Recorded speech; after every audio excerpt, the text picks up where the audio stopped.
Hi friends, ಈ ದಿನ ನಾನು ನಿಮ್ಮ ಜೊತೆ ಒಂದು ಒಳ್ಳೆ ವಿಷಯನ ನಾನಿವತ್ತು ನಿಮ್ಮ ಹತ್ರ ಶೇರ್ ಮಾಡ್ಕೋಬೇಕು ಅಂತ ಇದ್ದೀನಿ. ಆಯಿತಾ? ನೀವು ಯಾವ ರೀತಿ ಅದನ್ನು ತಗೊಳ್ತಿರೋ ನನಗೆ ಗೊತ್ತಿಲ್ಲ. ಇದು ನನ್ನ ಸ್ವಂತ ಅನುಭವದ ಮಾತು.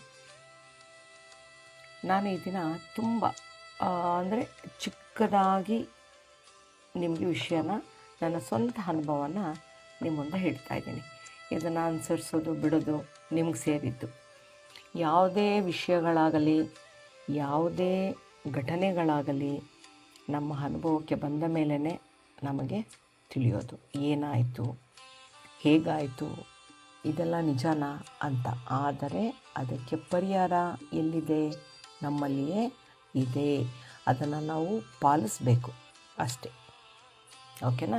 ಈ ದಿನ ನನ್ನ ಸಬ್ಜೆಕ್ಟ್ ಏನು ಅಂತಂದರೆ, ಮನಸ್ಸಿನಲ್ಲಿರುವ ನೋವು ದೂರವಾಗುವುದಕ್ಕೆ ಏನು ಮಾಡಬೇಕು, ಯಾರಲ್ಲಿ ಅಂತ ಬಂದಾಗ ದೇವರಲ್ಲಿ ಅನ್ನೋದು ಬರುತ್ತೆ ಸಬ್ಜೆಕ್ಟ್. ಅಂದರೆ ದೇವರಲ್ಲಿ ಅಂದರೆ ಬಿಡುವಾದಾಗ ದೇವರ ಮುಂದೆ ಕುಳಿತು ನಾವು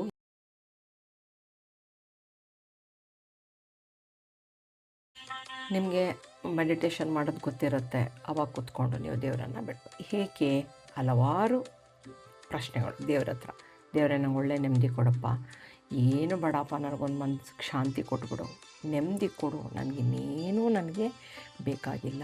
ಒಳ್ಳೆ ನೆಕ್ಸ್ಟ್ ಏನು ಕೇಳ್ತೀವಿ? ಒಳ್ಳೆ ಆರೋಗ್ಯ ಕೊಡಪ್ಪ ಅಂತ.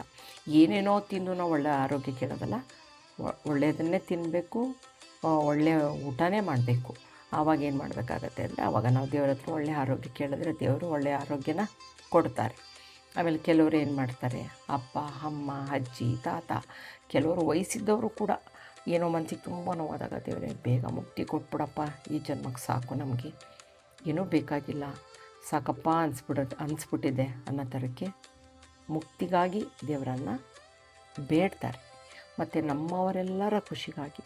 ಒಬ್ಬೊಬ್ಬರು ಸ್ವಾರ್ಥಿಗಳು ಇರ್ತಾರೆ, ಅವ್ರಿಗೋಸ್ಕರ ಅವ್ರು ಕೇಳ್ತಾರೆ. ಕೆಲವರು ಇಲ್ಲಪ್ಪ, ನಮ್ಮ ಅಪ್ಪ ಅಮ್ಮ ತಮ್ಮ ತಂಗಿ ಅಕ್ಕಪಕ್ಕ ಇರೋರೆಲ್ಲ ಖುಷಿಯಾಗಿರಬೇಕು, ಎಲ್ರಿಗೂ ಖುಷಿ ಕೊಡಪ್ಪ ದೇವರೇ ಅಂತ, ಎಲ್ರಿಗೂ ನಮ್ಮವ್ರು ಯಾರ್ಯಾರಿದ್ದಾರೆ ಎಲ್ರಿಗೂ ಖುಷಿ ಕೊಡು ಅಂತ ಕೇಳ್ತಾರೆ. ಕೆಲವರು ಆಯಸ್ಸು, ದೇವರೇ ಏನೂ ಬೇಡಪ್ಪ, ನಮಗೆ ಆಯಸ್ಸನ್ನು ಕೊಟ್ಟುಬಿಡು ಅಂತ ಕೇಳ್ತಾರೆ. ಇಲ್ಲಿ ಮೇನ್ ಸಬ್ಜೆಕ್ಟ್ ಬಂದು ಮನಸ್ಸಿನಲ್ಲಿರುವ ನೋವು ದೂರವಾಗೋದಕ್ಕೆ ಏನು ಮಾಡಬೇಕು ಅಂತಂದಾಗ, ನಾವು ದೇವ್ರ ಹತ್ರ ಯಾವ್ಯಾವ ಟೈಮಲ್ಲಿ ಏನೇನು ಕೂತ್ಕೊಂಡು ಏನೇನು ಬೇಡಬೇಕು ಅನ್ನೋದು ಇದ್ದಾಗ ನಾವೇನು ಮಾಡಬೇಕು, ಫಸ್ಟು ನಾವು ತಿಳ್ಕೊಬೇಕಾಗಿರೋ ವಿಚಾರಪ್ಪ ಏನಪ್ಪ ಅಂತಂದರೆ, ನಮ್ಮ ಬಳಿ ಎಲ್ಲವೂ ಇದ್ದಾಗ ಏನು ಮಾಡ್ತಾರೆ, ಎಲ್ಲರೂ ನಮ್ಮ ಹತ್ರ ಬರ್ತಾರೆ, ಚೆನ್ನಾಗಿರ್ತಾರೆ, ಖುಷಿಯಾಗಿರ್ತಾರೆ, ಸಂತೋಷವಾಗಿರ್ತಾರೆ. ನಿನ್ನ ಹತ್ರ ಹಣ, ಐಶ್ವರ್ಯ, ನೆಮ್ಮದಿ, ಖುಷಿ, ಹಬ್ಬ ಹರಿದಿನ ಏನೇ ಮಾಡು, ಆವಾಗ ಎಲ್ಲರೂ ಕೂಡ ನಿನ್ನ ಜೊತೆ ಇರ್ತಾರೆ. ಯಾಕೆ ಅಂದರೆ ಆವಾಗ ನಿನಗೆ ಕಷ್ಟ ಇರೋದಿಲ್ಲ, ನೀನು ನೆಮ್ಮದಿಯಿಂದ ಸಂತೋಷವಾಗಿರ್ತಿ. ಅದೇ ನಿನಗೆ ಕಷ್ಟ ಬಂತು ಅಂತ ಗೊತ್ತಾದಾಗ ನೀನು ನಿಮ್ಮ ಸ್ನೇಹಿತರ ಬಳಿ ಹೋದಾಗ, ನನಗೆ ಈ ಥರ ಕಷ್ಟ ಇದೆ, ನನಗೆ ಸಹಾಯ ಮಾಡು, ಅಥವಾ ನನಗೆ ಹುಷಾರಿಲ್ಲ, ನಾನು ಹಾಸ್ಪಿಟ್ಲಿಗೆ ಹೋಗಬೇಕು, ನೀನು ನನ್ನ ಜೊತೆ ಬಾ ಅಂತಾನೋ, ಏನೋ ಒಂದು ಕಷ್ಟ ಬಂದಾಗ ನೀವು ಅವ್ರನ್ನ ಕೇಳಿ, ಅವ್ರು ಖಂಡಿತ ನಿಮಗೆ ಸಹಾಯ ಮಾಡೋದಿಲ್ಲ. ಒಂದು ಪಕ್ಷ ಮಾಡಿದ್ದೇ ಆದರೆ, ಯಾರೋ ನಿಮ್ಮ ಸ್ನೇಹಿತರೋ ಅಪ್ಪ ಅಮ್ಮನೋ ತಮ್ಮ ತಂಗಿನೋ ಯಾರೋ ಮಾಡಿದ್ರು ಅಂದರೆ, ಮಕ್ಕಳು ಯಾರು ಬೇಕಾದರೂ ಮಾಡಿದಾಗ ಅವ್ರಿಗೆ ಲೈಫ್ ಲಾಂಗ್ ನೀವು ಕೃತಜ್ಞತೆಯಿಂದ ಇರಬೇಕು. ಅಂದರೆ ಗೌರವವನ್ನು ಅವ್ರಿಗೆ ಕೊಡಬೇಕು. ಅದನ್ನು ನೀವು ಯಾವಾಗಲೂ ಸದಾ ನೆನಪು ಮಾಡ್ಕೋಬೇಕು. ಆದರೆ ಈಗಿನ ಕಾಲದಲ್ಲಿ ಎಲ್ಲರೂ ಇದ್ದಾರೆ, ಮಕ್ಕಳು ಅಪ್ಪ ಅಮ್ಮ ತಮ್ಮ ತಂಗಿ ಎಲ್ಲರೂ ಕೆಲವರಿಂದ ದೂರ ಹೋಗ್ಬಿಟ್ಟಿರ್ತಾರೆ. ನನ್ನ ಸ್ವಂತ ಅನುಭವದ ಮಾತಿಂದ ಹೇಳ್ತಾ ಇದ್ದೀನಿ. ಕೆಲವೊಂದು ನನ್ನ ಮನಸ್ಸಿಗೆ ನೋವಾಗಿ ನಾನು ಯಾರ ಹತ್ರ ನಾನೆಲ್ಲನೂ ಶೇರ್ ಮಾಡ್ಕೊಂಡಿದ್ದೆ, ಅವರೇ ಒಂದು ದಿವಸ ಎಲ್ಲವನ್ನೂ ಮಾತಾಡೋಕ್ಕೆ ಶುರು ಮಾಡಿದ್ರು. ಅದಕ್ಕೋಸ್ಕರ ನಿಮ್ಮಲ್ಲಿ ನಾನು ಕಳಕಳಿಯಿಂದ ಕೇಳ್ಕೊತಾ ಇದ್ದೀನಿ, ದಯವಿಟ್ಟು ನಿಮ್ಮ ಮನಸ್ಸಿನಲ್ಲಿರುವ ಮಾತನ್ನು ನೀವು ಬೇಡಿಕೊಳ್ತಕ್ಕಂತಹ, ನಿಮ್ಮ ಮನೇಲಿರ್ತಕ್ಕಂತಹ ದೇವ್ರ ಹತ್ರ ಕುಳಿತು ನಿಮ್ಮ ಮನಸ್ಸಿನ ಮಾತನ್ನು ಹೇಳ್ಕೊಳ್ಳಿ.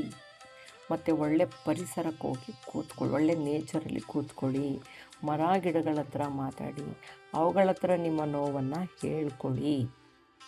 ಅವು ನಿಮಗೆ ವಾಪಸ್ ಏನು ನಿಮ್ಮನ್ನ ಆಡ್ಕೊಳ್ಳಲ್ಲ, ನಿಮಗೆ ವಾಪಸ್ ಮಾತಾಡಲ್ಲ, ಏನು ಬೇಕಿದ್ರೂ ಕೇಳಿಸ್ಕೊಳ್ತವೆ. ಯಾಕಂದರೆ ಅವೆಲ್ಲ ಗಾಡ್ ಗಿಫ್ಟ್. ದೇವರು ಒಂದೇ, ನೇಚರಲ್ಲಿರ್ತಕ್ಕಂಥ ಗಿಡ ಮರಗಳು, ಹೂವು, ಹಣ್ಣು, ಪಕ್ಷಿಗಳು ಎಲ್ಲವೂ. ಜೊತೆಗೆ ನಿಮ್ಮ ಸಂಗಾತಿ ಅಂದರೆ ಬುಕ್ಸ್ಗಳು. ಇಲ್ಲಿ ನೋಡಿ, ನಿಮ್ಮ ಸುಪ್ತ ಪ್ರಜ್ಞಾ ಮನಸ್ಸಿನ ಶಕ್ತಿ ಅಂತ ಒಂದು ಬುಕ್ ಇದೆ, ಅದನ್ನು ಓದಿ. ವಾಲ್ಮೀಕಿ ರಾಮಾಯಣ ಇದೆ ಓದಿ, ಸಂಪೂರ್ಣ ಮಹಾಭಾರತ ಇದೆ ಓದಿ, ಬೇಕಾದಷ್ಟು ಕಾದಂಬರಿಗಳಿದೆ ಓದಿ. ಇನ್ನೂ ಬೇಡವಾ, ಕೂತ್ಕೊಂಡು ಸಂಗೀತವನ್ನು ಕೇಳಿ. ಇಲ್ಲ ಇನ್ನೂ ಮನಸ್ಸಿನ ನೋವು ಕಮ್ಮಿ ಆಗಲಿಲ್ವಾ, ಒಳ್ಳೆ ಮೂವಿ ನೋಡಿ, ಇಲ್ಲಾಂದರೆ ಒಳ್ಳೆ ಪುಸ್ತಕಗಳನ್ನು ಓದಿ. ನಾನು ಕಳಕಳಿಯಿಂದ ನಿಮ್ಮನ್ನು ಕೇಳ್ಕೊತಾ ಇದ್ದೀನಿ, ದಯವಿಟ್ಟು ನಿಮ್ಮ ನೋವನ್ನು ಯಾರ ಹತ್ರನೂ ಶೇರ್ ಮಾಡಬೇಡಿ. ಇವತ್ತು ಕೇಳಿಸ್ಕೊತಾರೆ, ಹ್ಞೂ ಅಂತ ಅಂದ್ಕೊಳ್ತಾರೆ, ನಾಳೆ ದಿವಸ ಅದನ್ನು ಬೇರೆಯವ್ರ ಹತ್ರ ಮಾತಾಡ್ತಾರೆ, ಎಲ್ಲರ ಹತ್ರನೂ ಹೇಳ್ಕೊಂಡು ಬರ್ತಾರೆ, ಹಿಂದೆ ಮುಂದೆ ಮಾತಾಡ್ತಾರೆ. ಇದೆಲ್ಲ ಬೇಕಾ? ಬೇಡ. ನನ್ನ ಸ್ವಂತ ಅನುಭವದಿಂದ ಹೇಳ್ತಾ ಇದ್ದೀನಿ. ದಯವಿಟ್ಟು ನಿಮ್ಮ ನೋವು ನಿಮ್ಮ ಬಳಿಯೇ ಇರಲಿ. ನಾನು ಹೇಳಿದಂತಹ ಆ ಮಾರ್ಗವನ್ನು ಅನುಸರಿಸಿ, ಖಂಡಿತ ನಿಮ್ಮ ನೋವು ಕಮ್ಮಿ ಆಗುತ್ತೆ ಅಂತ ನಾನು ತಿಳ್ಕೊಂಡಿದ್ದೀನಿ. ನನ್ನ ಸ್ನೇಹಿತರಾದಂತಹ, ನನ್ನ ಫ್ರೆಂಡ್ಸ್ ಆದಂತಹ ಎಲ್ಲರಿಗೂ ಕೂಡ ನಾನು ಕಳಕಳಿಯಿಂದ ಈ ಮಾತನ್ನು ನಿಮ್ಮ ಹತ್ರ ನಾನು ಹೇಳ್ಕೊತಾ ಇದ್ದೀನಿ. ದಯವಿಟ್ಟು ನಿಮಗೆ ನನ್ನ ಮಾತುಗಳು ಅಥವಾ ಏನಾದರೂ ನನ್ನ ಸ್ವಂತ ಅನುಭವದ ಮಾತುಗಳು ನಿಮ್ಗೆ ಇಷ್ಟ ಆಗಿದ್ದರೆ ದಯವಿಟ್ಟು ಕಮೆಂಟ್ಸ್ ಮಾಡಿ. ಏನಾದರೂ ತಪ್ಪಿದರೆ ಹೇಳಿ, ಅದನ್ನು ನಾನು ತಿದ್ಕೋತೀನಿ, ಆಯಿತಾ? ಮತ್ತು ನನ್ನ ಪೇಜನ್ನು, ನನ್ನ ವಿಡಿಯೋವನ್ನು ನೀವು ನನ್ನ ಚಾನಲ್ನ ಸಬ್ಸ್ಕ್ರೈಬ್ ಮಾಡಿ, ವಿಡಿಯೋ ನೋಡಿ. ಏನಾದರೂ ತಪ್ಪಿದರೆ ಹೇಳಿ. ಇಷ್ಟೇ ನಾನು ನಿಮ್ಮ ಹತ್ರ ಕೇಳ್ಕೊಳ್ಳೋದು. ನೆಕ್ಸ್ಟ್ ವಿಡಿಯೋ ಇಂಥ ನನ್ನ ಸ್ವಂತ ಅನುಭವಗಳನ್ನು ನಿಮ್ಮ ಹತ್ರ ಶೇರ್ ಮಾಡ್ಕೊಳ್ತೀನಿ ಮುಂದಿನ ವಿಡಿಯೋದಲ್ಲಿ. ನಮಸ್ತೆ.